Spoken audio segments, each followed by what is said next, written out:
Okay, Michael Going Batton is on. joining us. What's up, Mike? Uh, Gangi's Welcome, late. welcome. I don't know where he's at. Let's get it together, buddy. Uh, there we go. About time. There he is. Yeah. Anthony, are you there? Okay, maybe not. We're running some technical difficulties. Yeah, usually that's me. So glad to see that sometimes it happens to other people.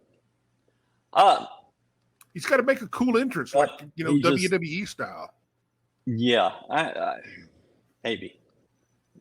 He ejected. He'll be back in a minute. I can Mike, hold it down for the both of us. yeah, you're gonna do it. So I want you to start off.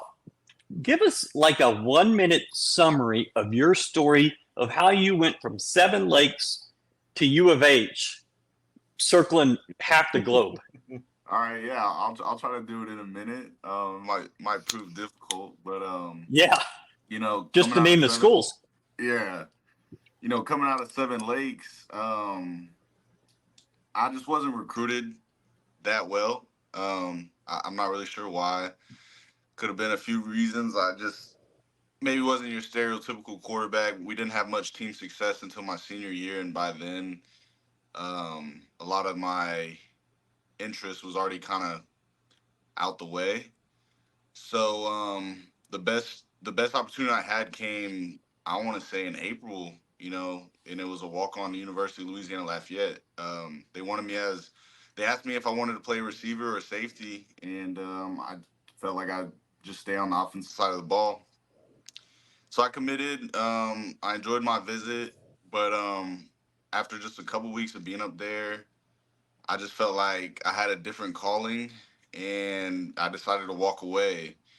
And I did that before enrolling into school, and kind of went home for the summer, worked mowing lawns and stuff like that, and decided I'd go to school over in Blinn and just take the year off and kind of figure things out. And during that year, I kind of realized that I wanted to play football, but I wanted to give quarterback another shot, and I just didn't know where to go or what to do. Honestly, I was a little overwhelmed, but I knew I just wanted to get in a program and kind of get my life back together.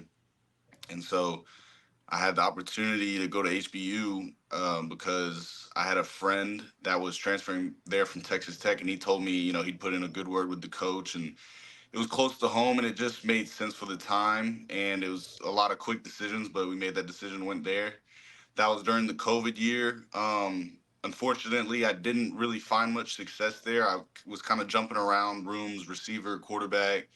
Finally got in the quarterback room, officially, and wasn't getting reps in the spring. So, right after the spring, I decided I'd hit the portal and kind of start new. And luckily, 2020 didn't count against my eligibility. So it was almost like it didn't happen. I learned a lot, though, and that kind of helped start jumpstart my career. I would say it was right after that. It was kind of like the rock bottom. Like I said, I wasn't getting any reps, and it was very humbling and humiliating experience. I'll be honest, but I realized I can play. I just, sometimes it's just about your opportunity, and so I took a shot in the dark. My dad has a friend up north in Chicago that knew about this Nassau Community College. Went there, did well, got a scholarship offer from Wagner. Um, Due to an NCAA rule called the 4-2-4 rule, I wasn't able to be eligible until that following spring, and they wanted me, to come compete during spring ball and get used to their system. So they ended up pulling my offer and gave it to someone else. So I just kind of left, with nothing again. I thought maybe I'd go JUCO one more year. I still had 3 years left of eligibility, but eventually, somewhere in late March, ULM came calling, and I guess they've had their eyes on me since high school, as an athlete. But one of the coaches there, Coach West, had always had his eyes on me, and he was over at ULM at the time, and he just said, "Look, we'd love to have you as a walk-on athlete. If you feel like you could help us out on special teams." And I was just like, you know what, let's just do that. I'm blessed to just keep playing the sport I love and do it at a Division I level in the Sun Belt Conference. I think that's a great conference. one thing led to another. I ended up second team that year, and by the last 3 games, I ended up getting the start because the guy in front of me got hurt. Had a really good last 3 games. Accounted for over 30 tackles in those 3 games, and then got put on scholarship that December. Came in the next year, uh, bigger role, and led the team in tackles. Did really well, and felt with the staff getting fired and ULM kind of just imploding that year, that it best hit the portal and found success in the portal and landed here at Houston. I couldn't be more blessed. I I didn't plan for any of this to happen. Obviously, it just kind of was like, I want to get my life back together. I want to get back into football, and I want to get my life back together. And the only way I knew how to really do that was to play football. And so that's kind of how that started. And it really started at HBU. Although I didn't find much success there, that's where it started, and it landed me. Crazy to think I was at Houston Baptist, went to New York, then Louisiana, and now I'm back to the real, UH or Houston College, and I'm glad to be a part of it. Okay, Anthony, we've run out of time. Thank you so much for joining us. Just kidding. Just kidding. I'll tell you that's about as quick as I'm trying to, paint a picture here, but that's about as quick as I could paint it. I mean, there's really so much more, Yeah. but I hope I All didn't. right. So, Anthony, we just got his 1 minute story of his life. Mm-hmm. Give us your story. You came from Long Island. Michael ended up there. You came from Long Island down to Houston. What's your story? What's your backstory? So my backstory is really like, well, so sophomore year, IMG Academy, just got the opportunity to go out there and just see like what Florida football was gonna be like for me, and like just trying to take everything in. Got unbelievable like connections as far as friendships, and just was like a year to just soak a lot of things in. For me, my junior year, I was going into my junior year confident like this should be like a good year. Junior year for everybody is like your most important year of high school. And I'm just like thinking in my mind, what should I do for my junior year? Should I stay? Should I go back home to New York? And I really wanted to be with my family, so I was like, made the decision in my mind like, all right, I have the opportunity to go back to New York. Let me just go be with my family my junior year. And I ended up getting hurt my junior year, knee injury in my meniscus, and didn't get opportunity to play. It was really rough for me, and thinking in my head like I really had aspiration of playing college football, and didn't know what I wanted to do as far as like my senior year, because I knew New York is not going to have the publicity that I need as far as from a football standpoint, just getting recruited and getting looked at. I knew that wasn't going to be the place where it was going to happen. I was thinking that I'm going to have to go back down to Florida. And so I went back down to Florida and was talking with Coach Roger Harriet at St. Thomas Aquinas, and also Coach Patrick Surtain at American Heritage. And it's a crazy story. Like originally I was going to end up going to St. Thomas, but something like I was there, and something with credits from New York didn't transfer, and then the principal was like, they were doing it with other students, they've done it in the past, and she was like, I'm not doing it because of football with the credit transfer or something. And it was just a situation, didn't end up working out, so I ended up going to American Heritage, which was unbelievable experience, like such a first class program school, like just really take care of their student athletes, and they've produced a lot of top talent. And I was thankful for that opportunity. And going into week one, I tore my meniscus again. Just running routes after practice, like just running a go route, and just hyperextended my knee and heard a little like pop or something. And I was just like, no way. And I lost my senior season. And at that point, I really didn't know what God wanted for me. Like I had aspiration of playing college football, but just in my mind, I'm thinking like maybe this is not what God wants for me, because I really just ran out of all my eligibility to get, an opportunity to be a scholarship player at the next level, which was my dream. And so I really, really struggled. I thought I was going to end up going JUCO. but I got the opportunity to meet Dr. Steve Lawson, who is a great preacher and pastor. We sat down and we had a conversation, and he played at Texas Tech as a quarterback, and he told me, "Hey, like I'm on the board at Reformation Bible College in Orlando. I think you should take, a foundational year and just get your head in a place with the Lord. Just really ask God what He wants for you, and really like just recover and get your body in the best shape possible. And if He wants you to play football, He'll make it obvious to you that you need to play." And I was like, okay. So I took that leap and went to Reformation Bible College and was studying the Bible. And the first semester went by and nothing with football as far as like hearing from anybody or anything. But I was training every day. I was training about 6 days a week, taking like the seventh day off. And I the second semester of my Bible college, I was sitting in there and basically cleaning my voicemails out because I was just cleaning my emails, cleaning my voicemails out, and I found a voicemail from Coach Roger Harriet at St. Thomas Aquinas from a year prior, saying, "Hey, we're upset that you didn't get the opportunity to come play for us at St. Thomas, but we had such an unbelievable like connection with you, and we'll always be here for you if you ever need help with recruiting or anything." Don't hesitate to reach out and give me a call.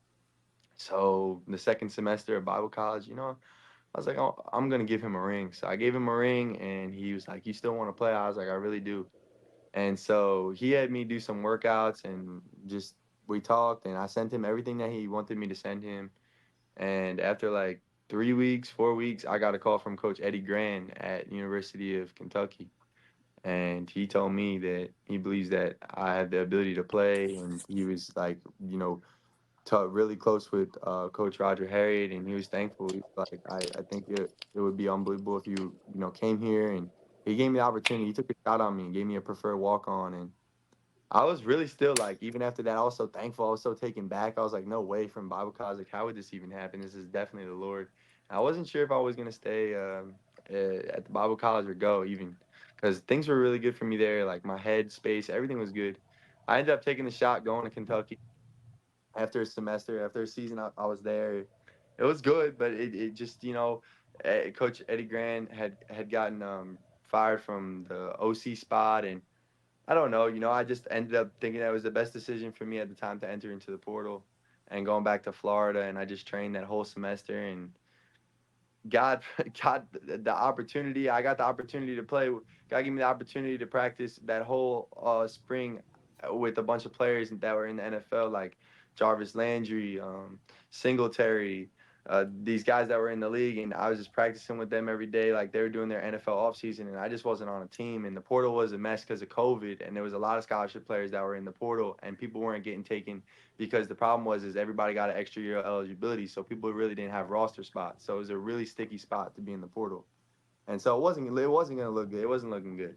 And so I was just working out with these guys, and after working out with them for like 4 or 5 months, they're getting ready to report back, and they were like, "Damn, he's still not anywhere yet." Like they were like, "Well, take all your the highlights you had at Kentucky, like your practice tape that you did really well with." They were like, "Take all that," and like they came together as a group, Jeff Okuda, and they were like, "Hey, we want to talk about like our experience with you, and then we think that you should take that and you should take up the cut ups of our voices and put it behind the video of like your highlights from your practice tape, and then post it on Twitter, and we'll all repost it and say that you entered the portal."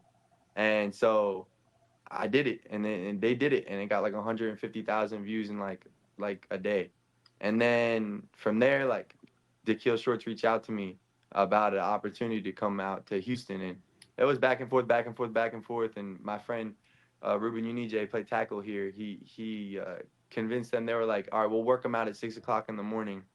This was like a week before the season, because they didn't know if they really wanted to bring me here. It was a whole thing because I don't know. I think maybe they thought that they had another walk on. There was really only one spot or something. It was really late, before the season started, and so he convinced them to work me out at 6 in the morning, and then they were like, "Yeah, we'll work him out. If he's in the city, we'll work him out at 6 in the morning." And I was in Florida, and I took a 4:30 flight on Spirit Airlines the next morning and flew in to work out, and they were like, "We don't even got to work you out. We have a spot here for you. We like the way you move and everything like that." And I just was thankful. I just took the opportunity and just never looked back. And I'm here today. So you said that your dream was to get a scholarship. Yes, sir. You got that a couple weeks ago. Willie told us just a little bit ago that he kind of tricked you in this thing. What did that all happen? How did it go for you? As far as like the scholarship, getting the Yeah, scholarship, the whole awarding of the scholarship at the.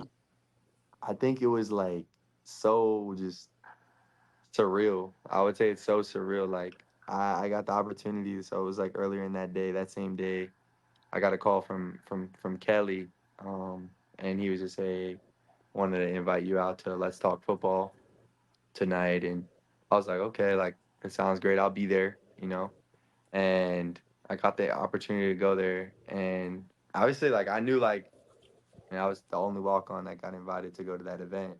I'm thinking like that when I go there, like it's just gonna be a great event. Just talk about football. I love to talk to people. Like it made sense. Like I was thinking in my mind, like I'm gonna get to communicate with people and build connections. I look at everything as an opportunity. I was really like optimistic about it. I was happy that I got that opportunity to be invited there. Felt very grateful.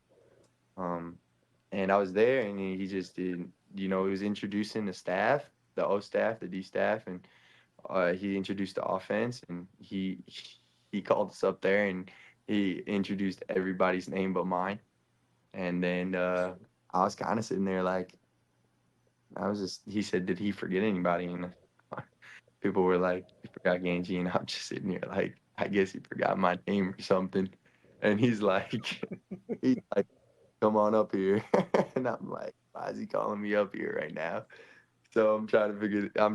My mind's racing, like 1,000 miles an hour, like thinking about like, well, like why am I getting called up on the stage right now, And he's like, "Introduce yourself," and I'm like, "Anthony Gangi," and then he's just looking at me and he's just telling me, "Hey, we're gonna put you on full scholarship." And I don't know. In that moment, I was just like, "That's just been day and night," something that just been working towards for a really long time. It's just something like every walk on, never knows like if that's something that they're going to be able to hear or not. It's just such a blessing.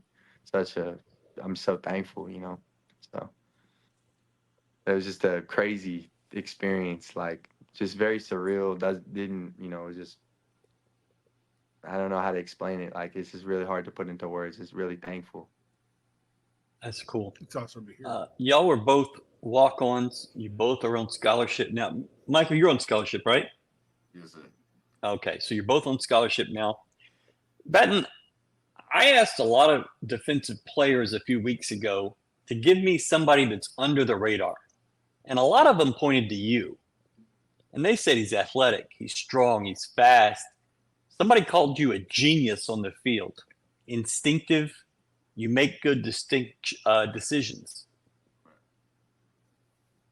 What do you think about your teammates saying those things about you?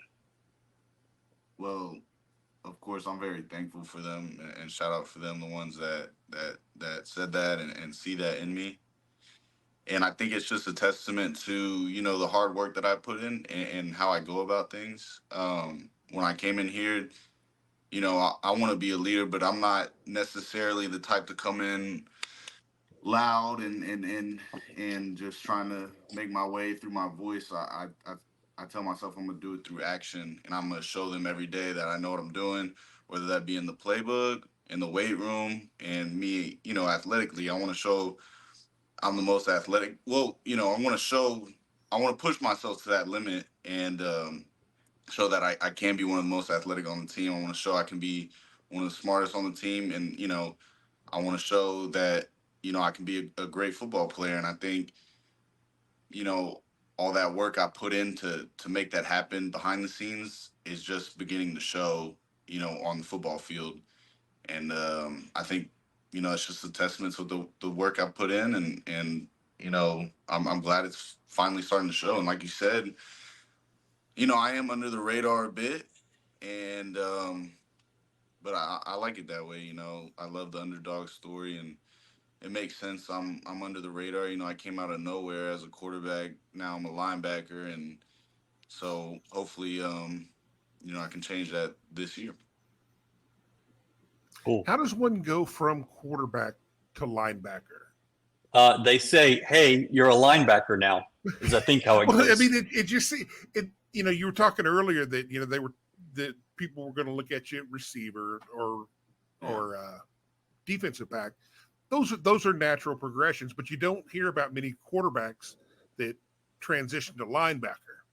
Yeah, I thought it was strange too when I heard linebacker, and in fact, they told me middle linebacker at the time. I'm 195, 200 going to ULM, and I'm kind of thinking like, linebacker. But the thing is, the game has changed a little bit, and linebackers are smaller. And in the linebacker position I did play that first year was called the will, but over at ULM, he was more the will position was more of a safety slash linebacker. So you could play that. Ideally, you want to play that position at 210, 215. I was still undersized at the time. I played at 205 that year. But it's really a testament to my dad growing up. He was a defensive outside linebacker, and growing up, I always played linebacker and quarterback. And he took it very seriously. We watched film growing up, and we were very successful in our elementary days. And honestly, I was always better at linebacker than I was quarterback. I won Defensive Player of the Year in sixth grade for my league. I didn't win, offense. I was good at offense, but defensively, I was always really good. I just happened to make the switch to quarterback full time in about eighth grade. This is kind of what our school team needed. But you know, going, back to linebacker after all those years, it was just a mindset switch that I had to, go back to. But overall, I think it was an easy switch. It was natural. It's something I've been doing since I was younger. And like I said, my dad has instilled those defensive tendencies in me. And making the switch was easier than I thought it would be. And once I put the weight on, it really wasn't an issue, and it's proved to be successful. Hey, Ganji. Yes, sir. So we asked you to do this show for one reason. Watch this. All right. So last question, but besides the two of you, who's the funniest guy on this team? You want to say it on? Want to say it three? Anthony Gangi. Anthony Gangi, Dame Tucker. Who else is funny? But Matt Ganji, Barnes. I find Matt Barnes hilarious. Ganji's on another level. Like, Yeah, that Gangi. there. Gangi. He could be a comedian. Like he could do anything. Like Could be a comedian, could do anything. Yeah. Why are they saying that? I That man is definitely funny. Yeah? Very funny. I don't know if he's gonna show it though for y'all.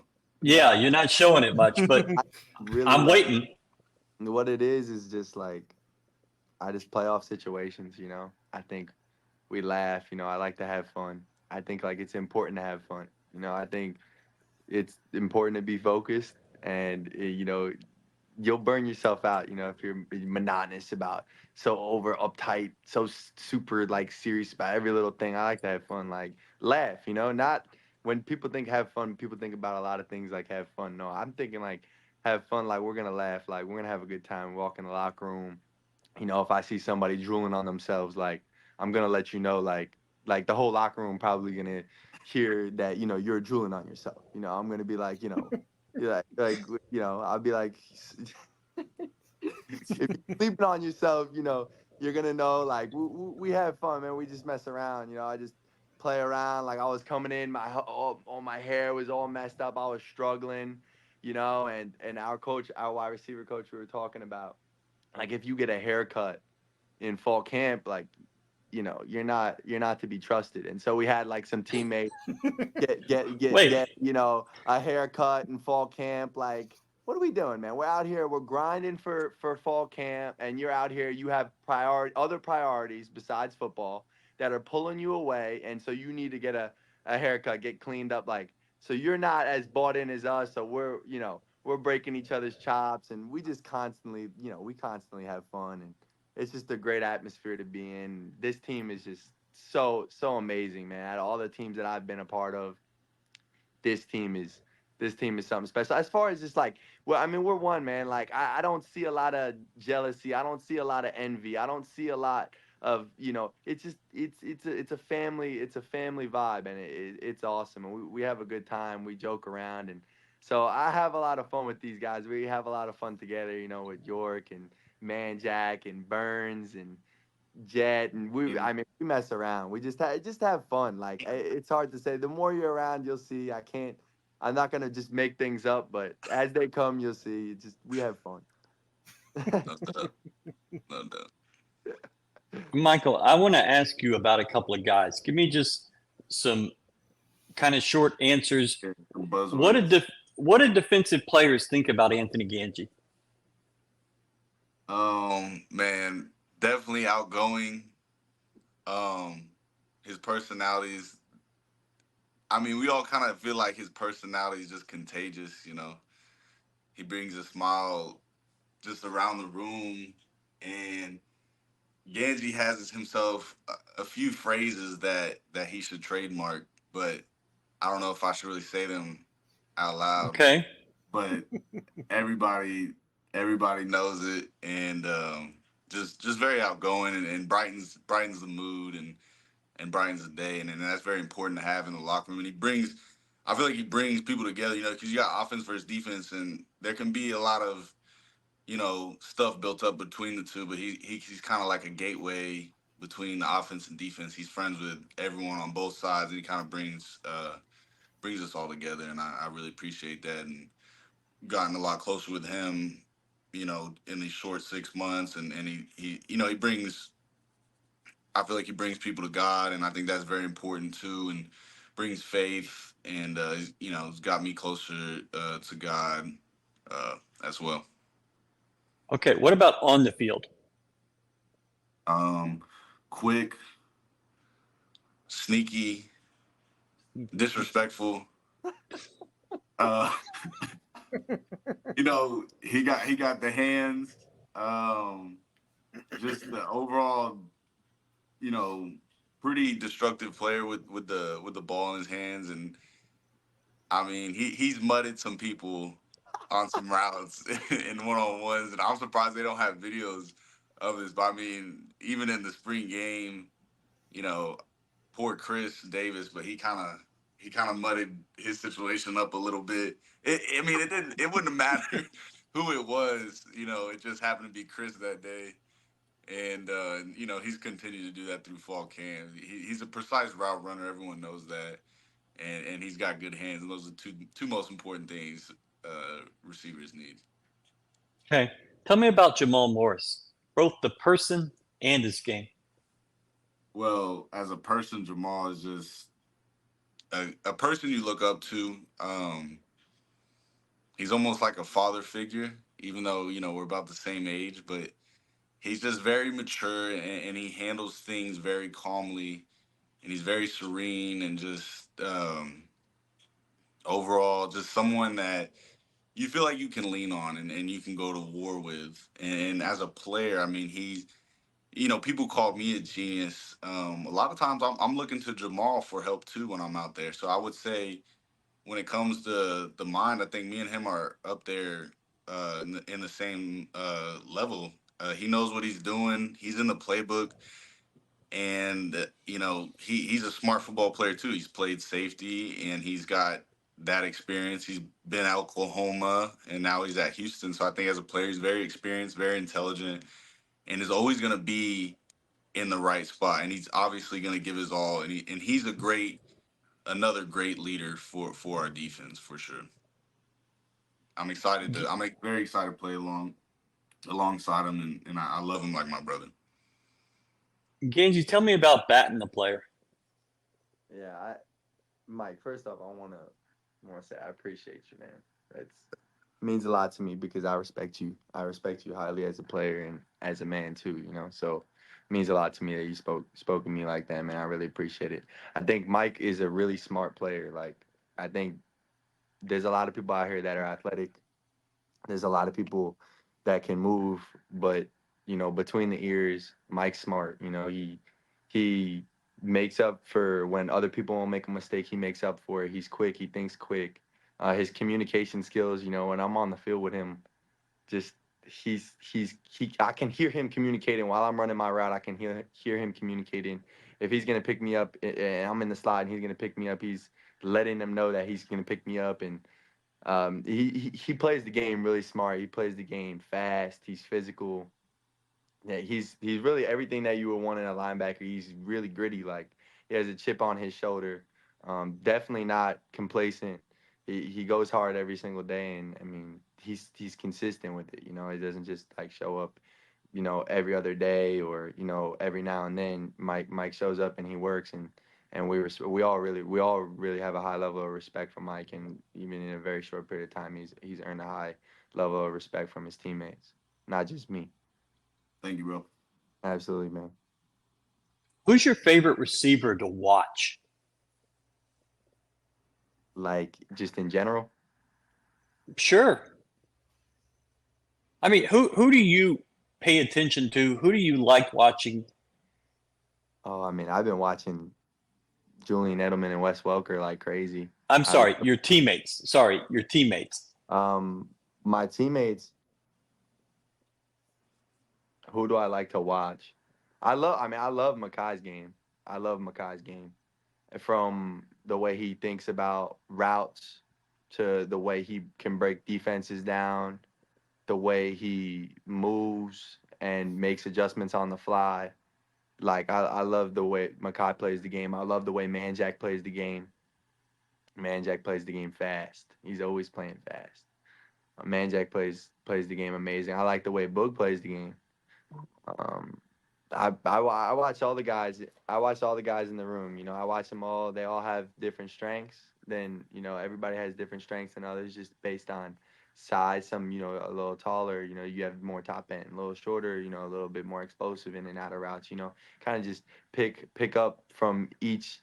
Hey, I see this. This is really good. I could probably use that in this route, and I see that, and that's really good. So I look at it from a perspective of like appreciation, but also like, okay, what tools can I add to my bag to help me become more of an efficient route runner and an efficient and more effective player. Awesome. So Tim says he was sitting next to you at dinner, got chills watching your teammates' reaction when you got your scholarship. Incredible moment and best of luck. I think people are really excited to see what you bring. Like, they've heard these things. They saw the spring game, your performance there. Mike, don't know as much about you, but curious how this is going to play out. Y'all start up tomorrow morning. Breakfast at 5:30. Is that what it is? Yes, sir. I can. Cool. Well, thank y'all so much for being here. We appreciate it. We're going to check y'all out down the road, but thank y'all so much for coming on with us tonight on talking about them Cougars. Yes, sir. It's a pleasure. Thank you so much for having me. Thanks, Anthony. Thanks, Mike. Thanks, guys. Appreciate it, guys. Happy to be on, guys. Appreciate y'all. All right, man. Have a good one. That was pretty fun.